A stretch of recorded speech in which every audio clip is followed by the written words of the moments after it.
It is a great day in the state of Florida. No other place, no other state I'd rather be than here in the Sunshine State. It is great to be with you here. My name is Blaise Ingoglia. I'm the Chief Financial Officer of this great state. It is an honor to represent you guys as a representative for the taxpayers in Tallahassee. You know, I talk a lot about Tallahassee and the influence in Tallahassee. We know that corporations have government affairs and lobbyists looking out for their interests.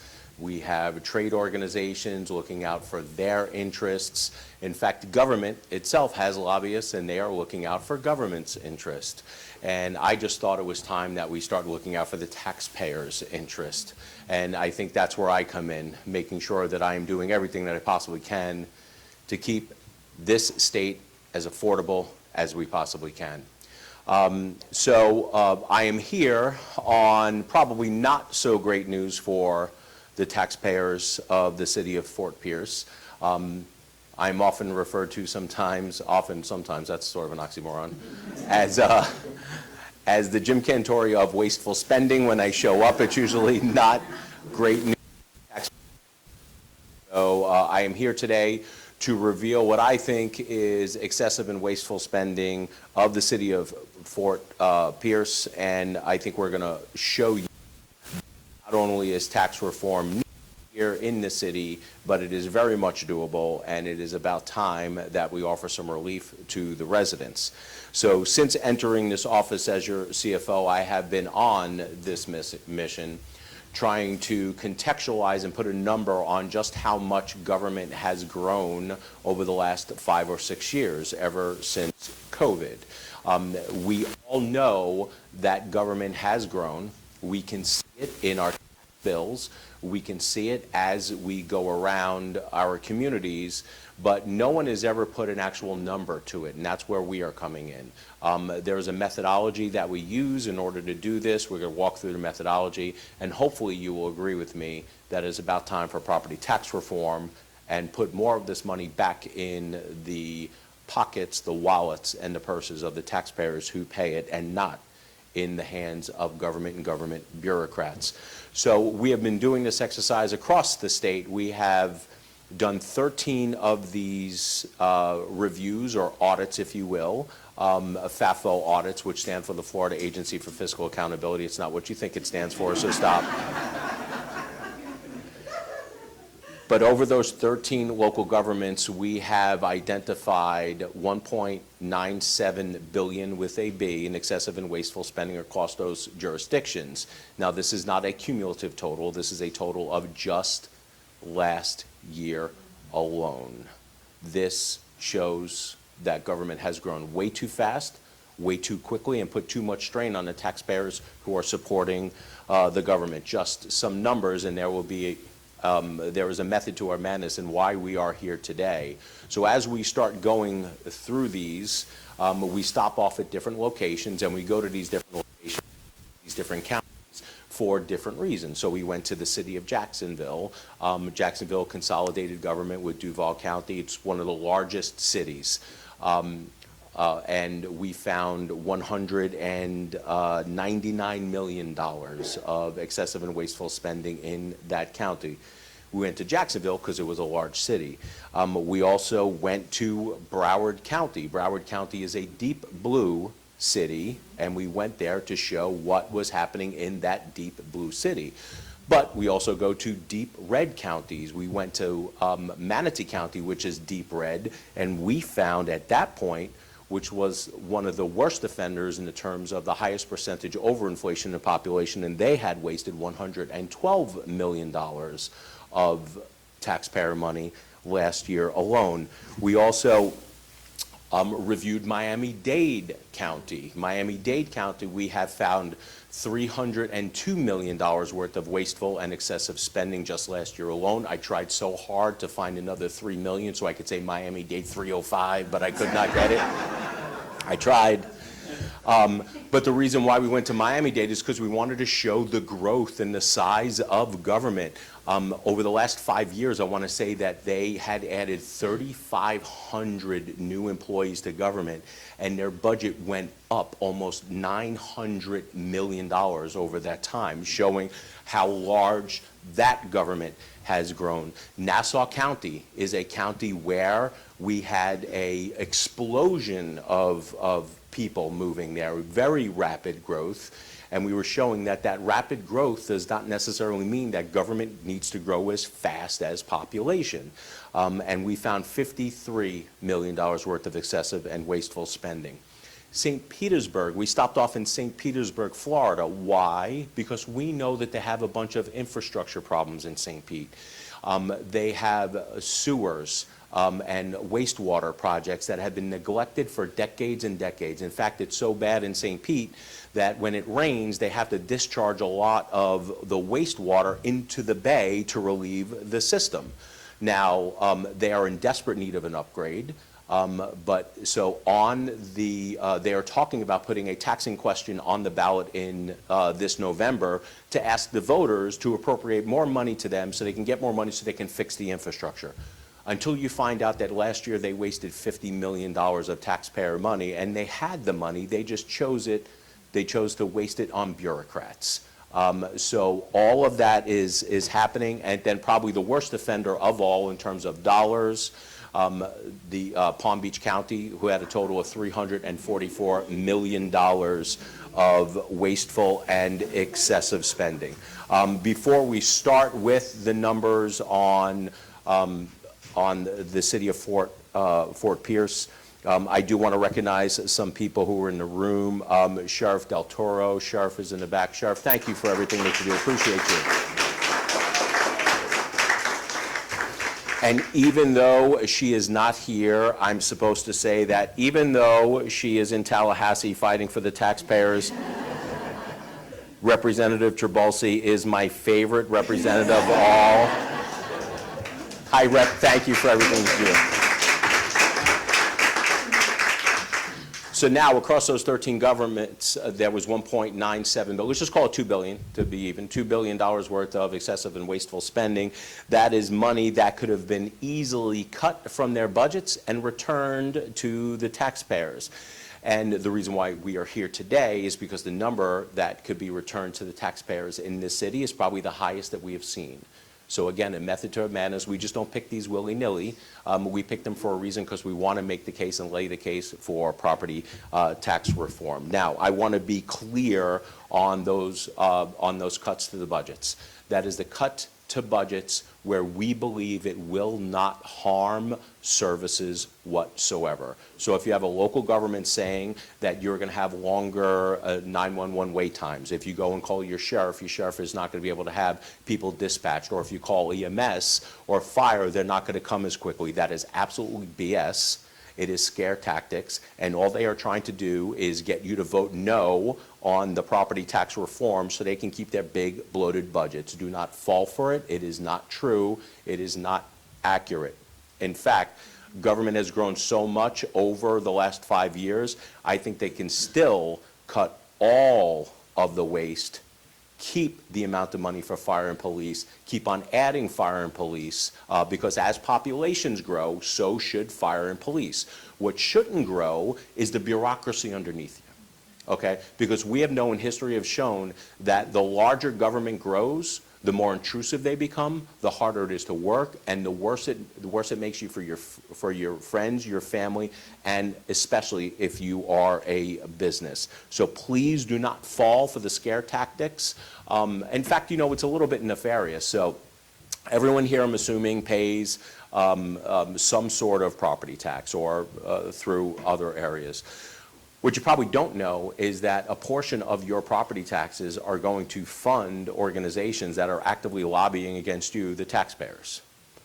So you are out there trying to keep your head above water in a time where you have rising costs, and a portion of your property taxes are going out there creating a PR campaign to tell you that they need to keep your property taxes high.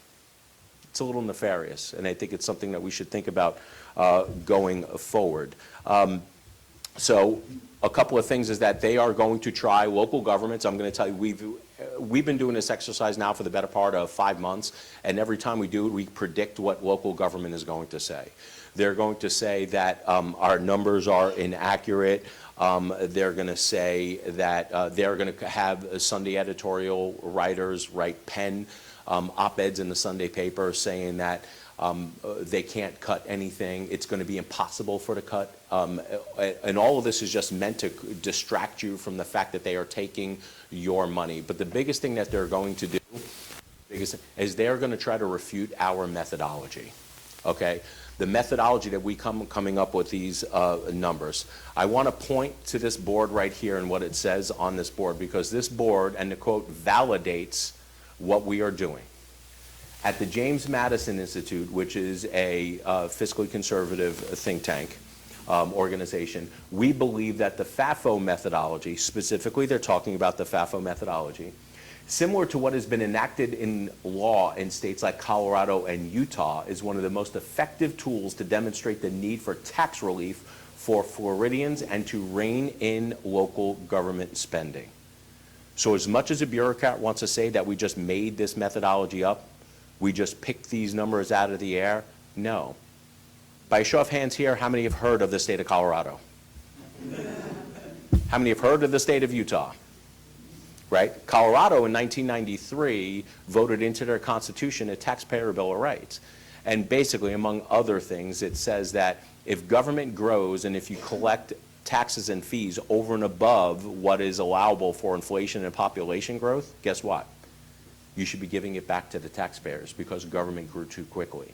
Now, you could say a lot of things about Colorado and how they've been governed here over the last 10 years, but generally, they are considered one of the gold standards of fiscal responsibility because of what they have enshrined in their constitution. So what we did is we took that same methodology and we applied it to local governments to put a number on just how large local governments have grown over the last 5 or 6 years relative to inflation and population growth. Now, mind you, keep that in mind, inflation and population growth, because this is key. This is how we did it. We started off with the 2019-2020 fiscal year budgets, because these budgets run mid-years, right? So we started off with the 2019-2020, and then we, by using basic math, increased the budget every year organically by inflation and population for 5 years to find out where the budget would have reasonably been if it wasn't for a rise in property values and a corresponding rise in property taxes. So we came up where the budget should have been and then compared it to what it actually is. And this number over here is the number that we believe is excessive and wasteful spending, money that they took because they had the opportunity to take, never thought about giving it back to you, the taxpayers. All they thought about was expanding local government. Now, when we think about inflation and population, we're thinking about increased costs, right? The increased cost of things, we accounted for that. When we're talking about population, we're talking about the need for new first responders, fire, police, EMS. Because those are really the only things that should go up as population goes up. You can make the argument that government costs, all other parts of government, should go down cost per capita. But the more population you have, the more first responders, because the first rule of government is to protect its citizens. And you do that by funding fire and police first. So in that calculation, it is included money for fire, police. What's included in that number is raises for our first responders. And what is included in that is the increased costs. We've accounted for everything that a local government should or would need in order to deliver services to the taxpayers. What should scare you is that Fort Pierce blew right past that number. We have crunched those numbers. Now, I will tell you, I'm going to put this all in context for you, that Fort Pierce is a small city, relatively small city. You're talking about 50,000 people, right, roughly, and a budget of around 8 million people. So these numbers are going to be smaller. They are not going to be the eye-popping numbers that you see in Palm Beach County, 344 million. They're not going to be the eye-popping number of 278 million that you see in Hillsborough County. They're not going to be the eye-popping number of 302 million that you see in Miami-Dade. But what you're going to see is that they've excessively spent about $10.5 million of your money. Now, for a budget that's excessive and wasteful, we think this is the that should have never, that they can actually safely cut their budget, still take care of fire and police, and still offer property tax reform. That $10 million is a pretty large percentage of a budget that started $42 million about 5-6 years ago. That's a big deal, and I'm going to show you how big of a deal it is when we tell you how much that we think that they can cut their budget and still offer property tax relief. So what does that mean? That means since 2019, the Fort Pierce general fund budget, all we are caring about for this exercise is general fund budget, not total budget. We don't, for this purposes, it's property taxes. Capital improvement budget, your total budget, are buildings and stuff. That is not part of this. So just the general fund budget, the portion that is funded by property taxes, went up $25 million, almost 60% over the last 6 years. That's a pretty large increase for a small city such as this. So that is a pretty big increase. Now, I'm going to put this in more context for you also. That number of 25 million, that 59% increase for your general fund, only accommodated about 4,500 people moving to the city. 25 million for 4,500 extra people. I see a lot of shaking heads. I see a lot of mouths agape. This is not unlike what's going on everywhere in the state of Florida. Local governments are taking extra property tax revenue partially because people are moving to the state of Florida and filling their coffers. And a lot of it, unfortunately, is not going to fire and police. It's not going to public safety. It's going to the bureaucracy underneath them. And I want to make this point also, is that one of the tricks you're going to hear local governments say, well, show me the line item. Show me exactly the line item, the number and the dollar amount of what you disagree with in your budget. You know what I disagree with? The whole budget. It's in itself, because the growth is in the personnel costs.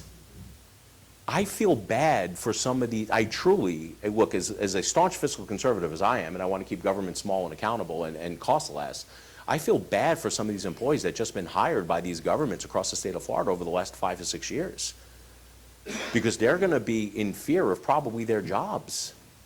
They probably should have never been hired in the first place, unless they were transitioning people out in retirement. But I actually do feel bad for them, because they were hired under the premise that they were probably going to be there for a while, because government jobs these days are pretty good jobs, and now they may not be there. So whose mistake is that? It's the people who hired them in the first place.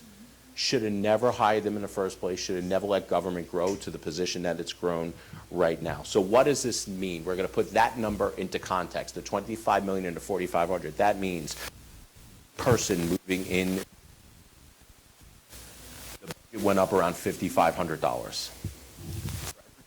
For city, the budget went up $22,000. How does that make sense?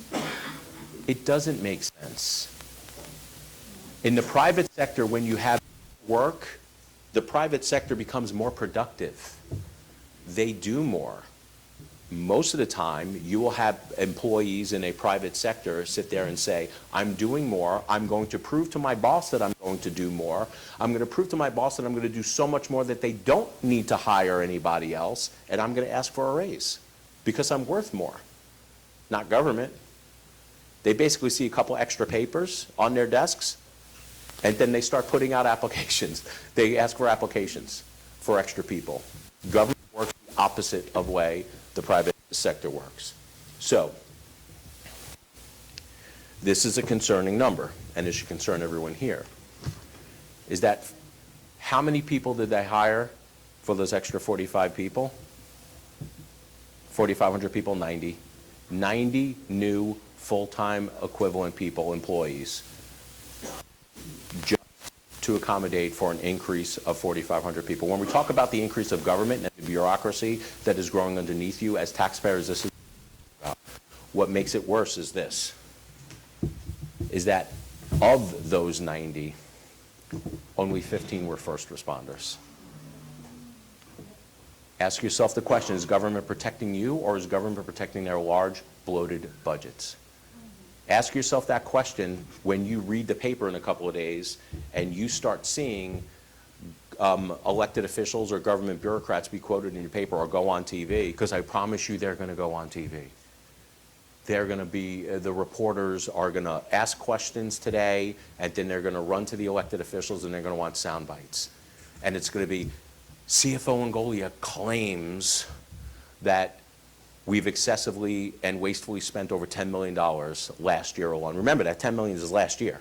That's not cumulative. That is just 1 year, last year, right?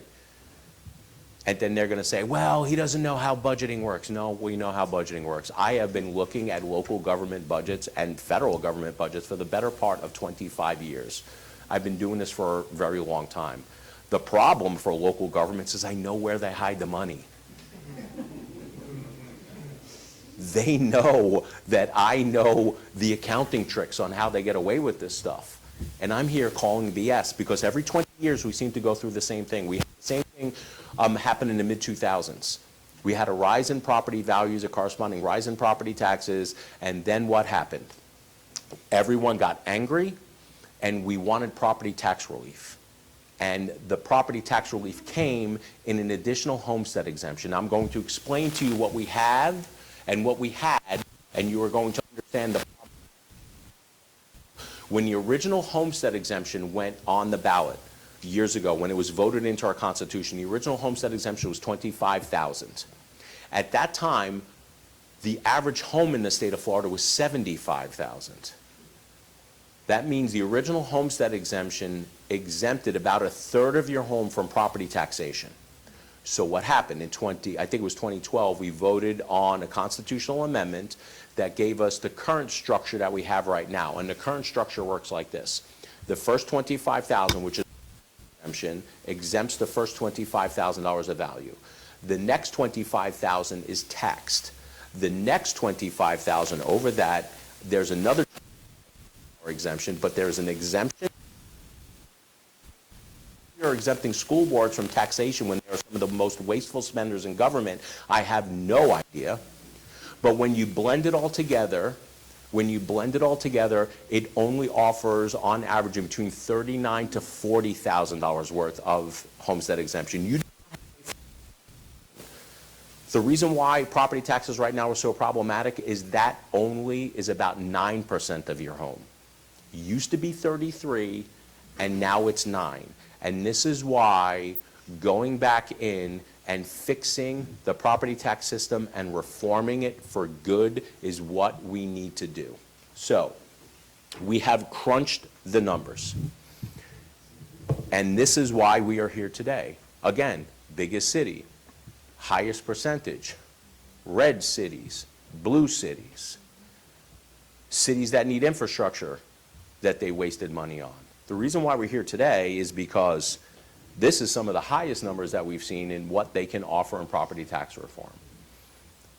If you got rid of the $10 million worth of excessive and wasteful spending, if you cut that out, still funded your fire, your police, and all your essential services, and you gave that money back to the taxpayers without harming services, you can cut the millage rate 1.93 mils, which is the highest that we've seen in the state of Florida so far.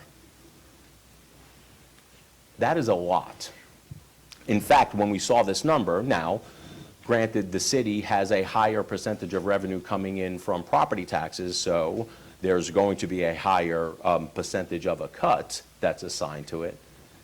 But this is so high that when we ran the number, I actually had to go back and verify the number 2 or 3 times just to make make sure it was right. So what does this mean for everyday people here in the city? That means that if you have a home that is assessed for $400,000, the city could easily cut your property taxes by $772 a year. That's just the general fund portion of your budget. If schools ever right-sized and got rid of their waste, you'd save a lot more money on top of it.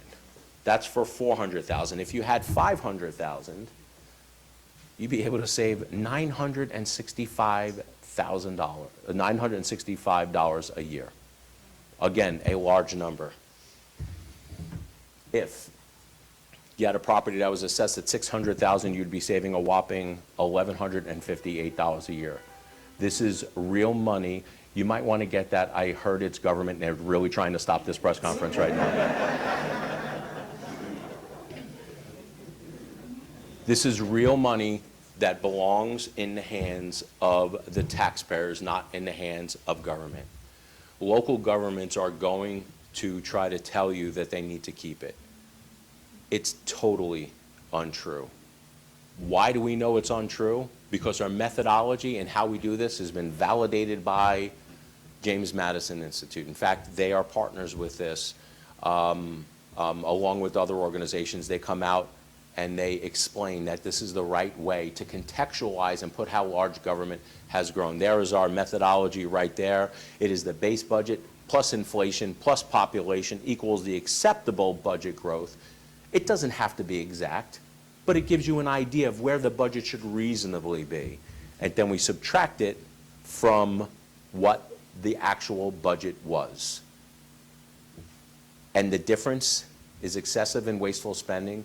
This is the difference that belongs in the hands of the taxpayers. This is money that local governments would have never had in the first place if it wasn't for the rise in property values and the windfalls that they got coming into their coffers.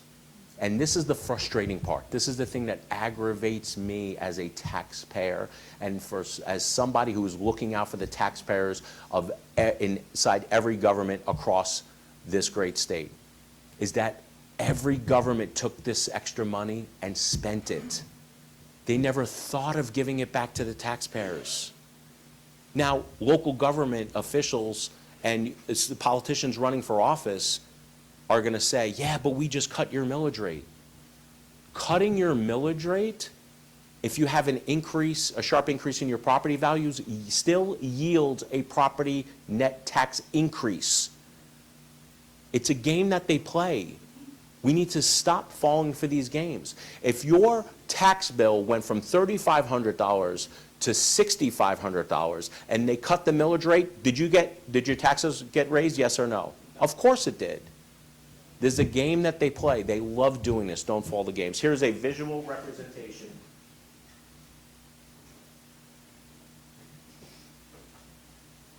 in terms of a chart of how Fort Pierce's budget increased over the last 5 or 6 years.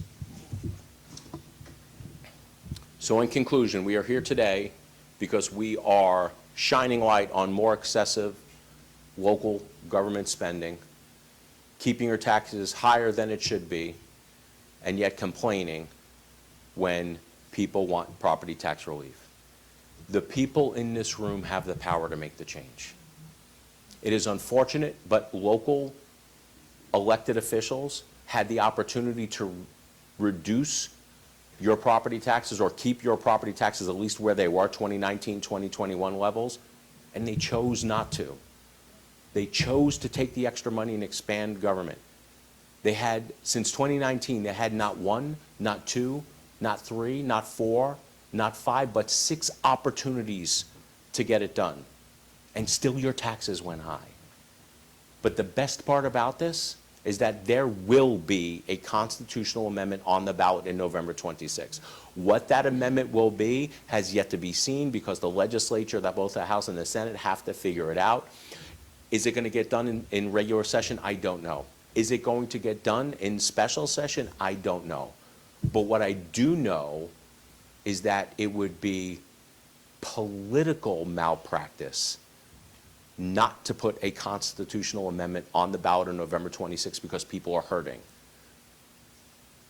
Candidates and elected officials cannot run for office, either election or re-election, running on a platform of bringing more affordable housing to the state of Florida and yet at the same time increase the cost of housing. That doesn't make them good stewards, it makes them hypocrites. We need to realize that.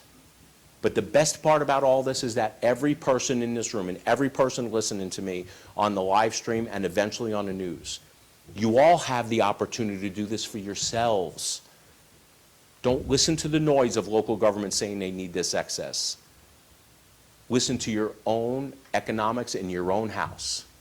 Look at your property tax bills and vote for property tax relief in November when we see it. At this time, I'd like to call my good friend David Santiago to come up and address.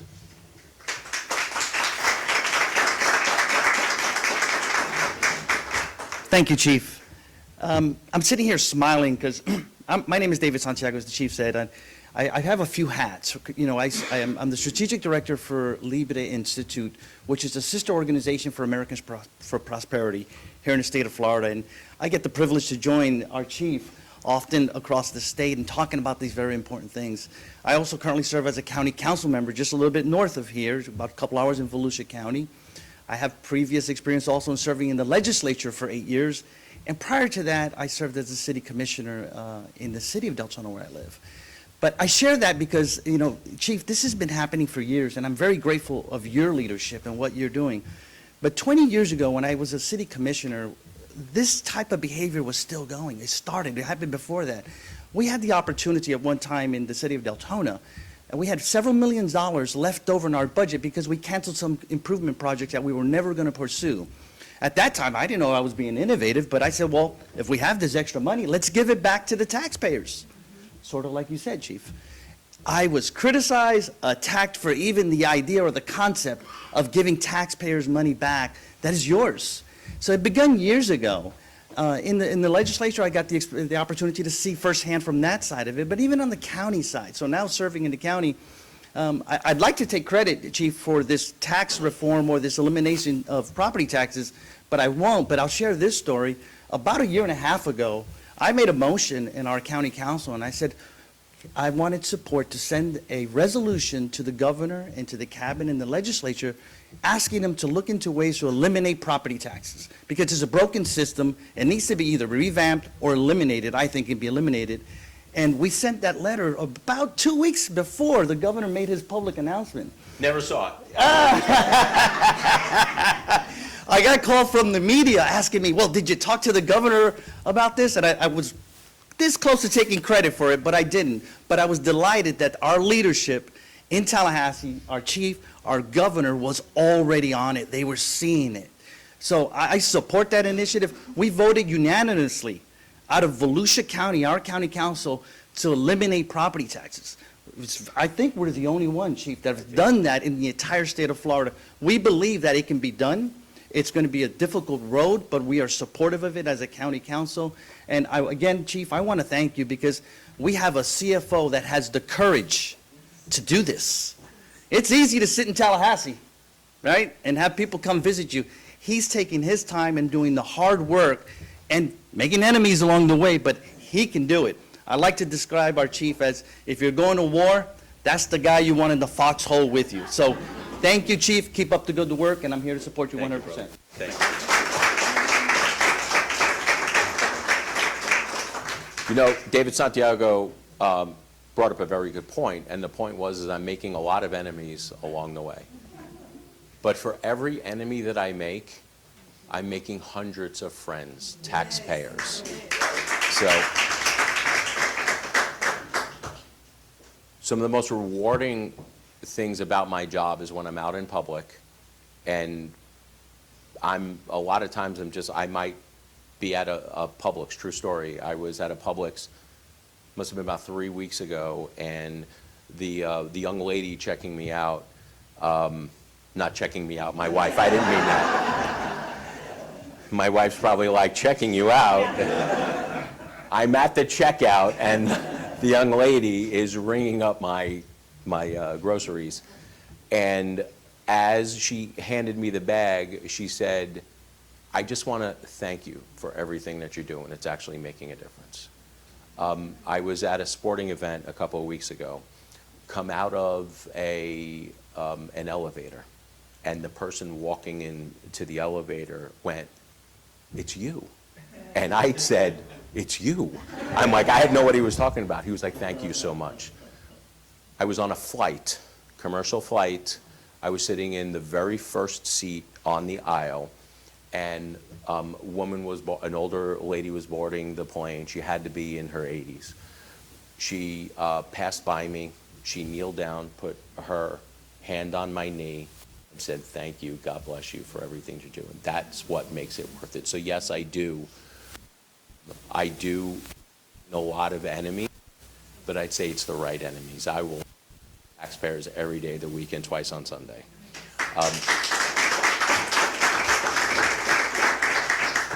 But I will tell you, I'd be remiss in saying this also, is that some of my allies in this fight are actually elected officials, because they know sometimes they do not have the votes or the ability to push and give money back to the taxpayers. So I'm giving them some sort of air cover with that. I'm giving them the ability to go in there and say, have you heard what the CFO is doing? Have you seen how much money that we are wasting? Let's give the money back. I cannot tell you, Republican and Democrat, elected officials, thank me for doing this. So I'm making the right enemies with that. But the best part is that we are making a difference. There have been a bunch of stories where and some of these are well documented. I mean, heck, take like Miami-Dade, Mayor Cava. I believe it was on a Monday afternoon, she made an announcement that they had a $400 million deficit that they had to make up in Miami-Dade. On Tuesday, we sent her a letter saying that you are next up for a Doge audit. On Thursday, they found $400 million. Isn't that amazing? So with that, I appreciate you guys. I am going to continue to be an advocate for the taxpayers. I'm going to continue working hard in this role. I'm going to be in this role for the better part of another 8 years. I'm not going away. If any local government thinks that this is over, it is not over. This is going to continue, even after we get property tax reform, because we will get property tax reform, because the only way that you keep government small, accountable, and cost less is if you make sure you hold them accountable and somebody starts calling them out, and I will continue to do that.